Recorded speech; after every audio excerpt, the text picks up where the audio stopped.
नमस्कार शेतकरी मित्रांनो शेतकऱ्यांची कर्जमाफी झाली आणि या कर्जमाफीसाठी सगळ्यात मोठं श्रेय दिलं गेलं होतं ते मागच्या वर्षी बच्चू कडू यांनी पत्रकार परिषद घेत शेतकऱ्यांची जी काही कर्जमाफी झाली त्या कर्जमाफीवर बोट उचललेलं आहे। कशा पद्धतीने त्यांनी या त्रुटी जी काही कर्जमाफी जाहीर झाली त्याच्यामध्ये त्रुटी कशा पद्धतीने दाखवल्या ते तुम्ही पुढे बघाच। चॅनलला सबस्क्राईब करून ठेवा, लाईक करा। 19च्या आतली म्हणजे महात्मा फुले मधले जे थकीत कर्जदार आहे किंवा ज्यांना कर्ज माफ झालं ते पुन्हा जर थकीत झालं 21-22 मध्ये, म्हणजे 19 मध्ये माफ झालं महात्मा फुले मध्ये, पण 21-22 मध्ये पुन्हा थकीत झालं तर सरकारनं फक्त त्याला 50,000 दिलेले आहे आणि ते ओटीएस केलेलं आहे। म्हणजे याच्यात अधिक निवळ 50,000 दिले का तर बिलकुल नाही, ते ओटीएस केलेले आहे। आणि ओटीएस केल्यामुळे काय झालं, आता 50,000 आणि कर्ज आहे 2 लाख, कर्ज आहे 4 लाख। म्हणजे लोकांना असं वाटतं का हे बँकेच्या वसुलीसाठी आहे का? अगदी बरोबर आहे। मला असं वाटतं का ह्याच्यामध्ये दुरुस्त करणं फार गरजेचं आहे, कारण 2019चा जो कर्जदार होता तो माफ जरी झाला असेल तर 19 ते 25च्या काळात कोरोना आला। कोरोनाचा काळ 3 वर्ष होता, म्हणजे 19 आपण जर पाहिलं 19 ते 25च्या काळातला काळ पूर्ण भारत देशासाठी अतिशय आव्हानात्मक होता।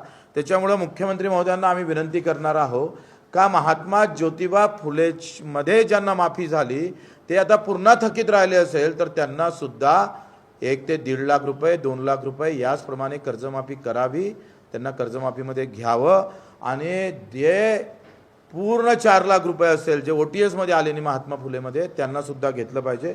दुसरा आहे प्रोत्साहन निधी। आता प्रोत्साहन निधीमध्ये काय गडबड झाली का 50,000 तर दिले ते कमीच आहे, आमची मागणी 1 लाखाचीच आहे, त्याच्यासाठी आम्ही भांडणारच आहोत।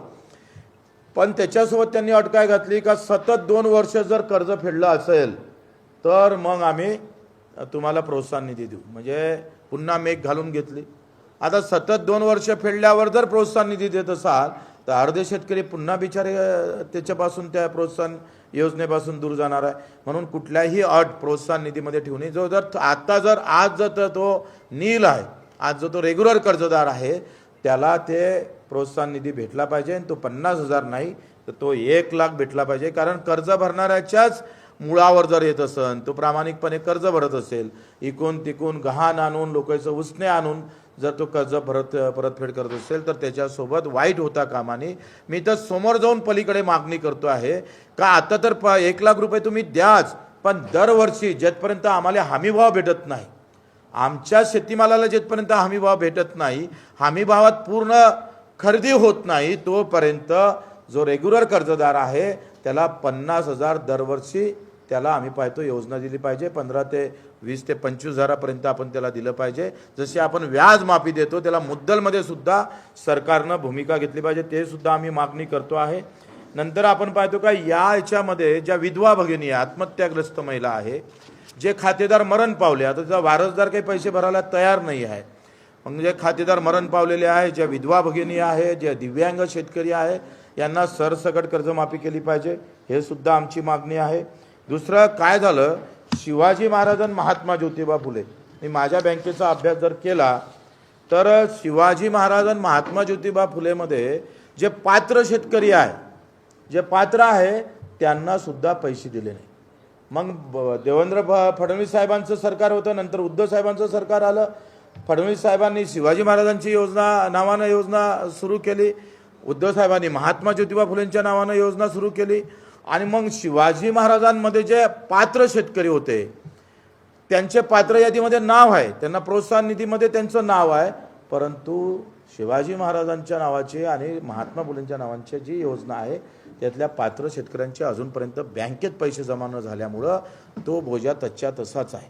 म्हणजे मी जर माझ्या बँकेचा विचार केला तर 22,426 शेतकरी पात्र होते छत्रपती शिवाजी महाराजमध्ये आणि लाभ न मिळाल्याची संख्या अर्धी आहे, 10,000 आहे। म्हणजे हा आकडा काही वेगळाच आहे। तुम्ही जर पाहिलं तर महात्मा फुलेमध्ये जे उद्धव साहेबांना कर्जमाफी केली होती ती 12,217 लोकांना एकंदरीत आम्ही जिल्हा मध्यवर्ती बँकेचे शेतकरी पात्र ठरले होते, पण त्याच्यामध्ये 2,180 लोक पात्र असून सुद्धा पैसे भेटले नाही। प्रोत्साहन निधी सुद्धा तसंच आहे, प्रोत्साहन निधी सुद्धा 1,363 लोकांना भेटला नाही। म्हणजे आपण घोषणा केली आणि घोषणा केल्यानंतर त्याची जे आपण शेवटच्या शेतकऱ्यापर्यंत ते कर्जमाफी झाले पाहिजे ते गेलीच नाही. 10-20 वर्ष गेले, ते शेतकरी बोजा हटत नाही. कर्ज अशा पद्धतीने शासनाने म्हणजे सरकारने जी काही कर्जमाफी केली आहे त्याच्यामध्ये जे की 50,000 रुपयांचं प्रोत्साहनपर अनुदान दिले ते वाढवून 1 लाख रुपयांपर्यंत करावं. 2019 ते 25 पर्यंत जे काही दुष्काळ, वादळी पाऊस, कोरोना आला याच्यामध्ये थकीत जो काही शेतकरी होता त्याला देखील याच्यामध्ये गृहीत धरून त्याला देखील चांगली कर्जमाफी द्यावी. असे विविध मुद्दे तुम्ही बघितलंच असेल त्या पद्धतीचे त्यांनी इथे मांडले. त्यानुसार कर्जमाफी करावी, अन्यथा बच्चू कडू परत एकदा तिथे आंदोलनाला बसणार असं त्यांनी सांगितलं. बघूया पुढे काय होणार. नक्कीच या कर्जमाफीविषयी तुम्हाला अपडेट देत असणार आहे. चॅनलला सबस्क्राईब करून ठेवा, लाईक करा, शेअर करा. धन्यवाद.